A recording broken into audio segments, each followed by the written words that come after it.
This extraordinary trial ends with Trump becoming the first former president now to be labeled as a felon. The presumptive Republican candidate for the White House now waiting to hear what his sentence will be. Yeah, we've got team coverage of the trial outcome. Carlos Acedo is getting reaction to that verdict. But first, let's go to Sandra Mitchell. She's live in our news center with more on this breaking news. Sandra.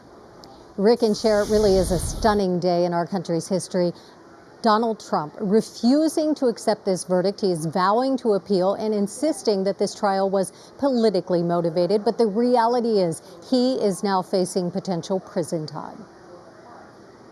A defiant Donald Trump outside the Manhattan courthouse just moments after a jury found him guilty on all 34 counts of falsifying business documents. This was a rigged, disgraceful trial. But the real verdict is going to be November 5th by the people, and they know what happened here, and everybody knows what happened here.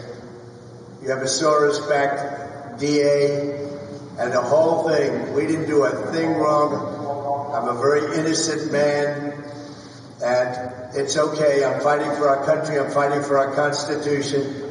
Our whole country is being rigged right now. This was done by the Biden administration in order to wound or hurt an opponent, a political opponent, and I think it's just a disgrace.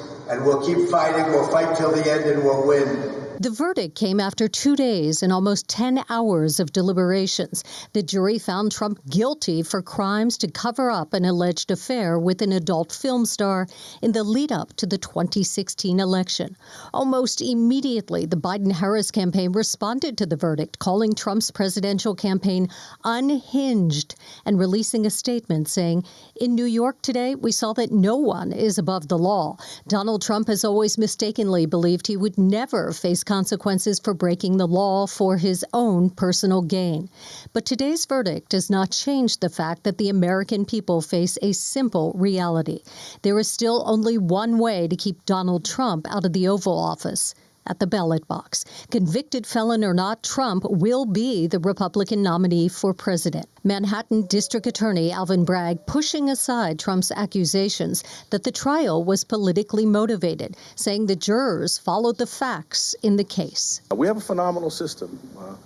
12 everyday New Yorkers. They listen to the judge's directions. They follow the evidence. You saw them in court every day. They were careful and attentive. And so I feel deep gratitude. Trump and his legal team are expected to appeal the verdict, but the sentencing is set for July 11th. The likely Republican nominee for president could be sentenced to prison, but legal experts say it is more likely a judge will consider that he has no prior criminal record and is probably not a flight risk or a threat to the public. For now, Trump is out of the courthouse and likely back on the campaign trail, despite his new status as a convicted felon. But most importantly, today we have the most important voice of all, and that's the voice of the jurors. They have spoken. Donald J. Trump has been convicted of 34 counts. If Donald Trump's sentencing is not delayed, it will happen just 4 days before the Republican National Convention begins in Milwaukee. Live in News Center, I'm Sandra Mitchell. Cher, Rick, back to you. All right, Sandra, thank you. And people across the nation are reacting to the guilty verdict, including right here in L.A. Let's go to Carlos Acedo. He joins us live from Larchmont Village this evening. He's got a whole mix of reactions from there. Carlos? Yeah, well, reaction has been swift. It has been divided. Now, we spoke with Democrats, Republicans, and independents, and they all have strong reactions, strong opinions about this historic verdict. And you know me, I'm a lover, not a fighter, but for a split second, I thought I had to step in and stop this brawl, face-off between a Trump supporter and a non-Trump supporter. Let's watch.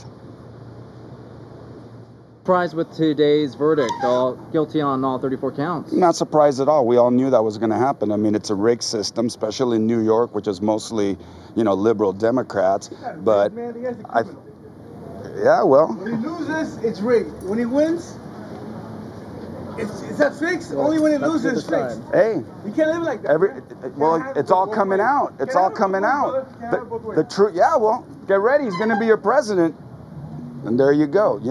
At the end of the day, it's all common sense. There's no surprise there because there was so much cover-up throughout his whole time in office.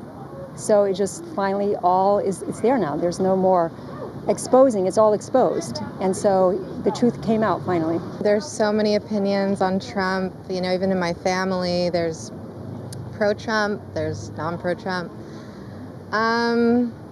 He's a very interesting character, and I try to stay as neutral as I can because politics is kind of crazy in the U.S. I'm an independent who actually voted for Obama the first time. Biggest mistake of my life. But I love Donald Trump.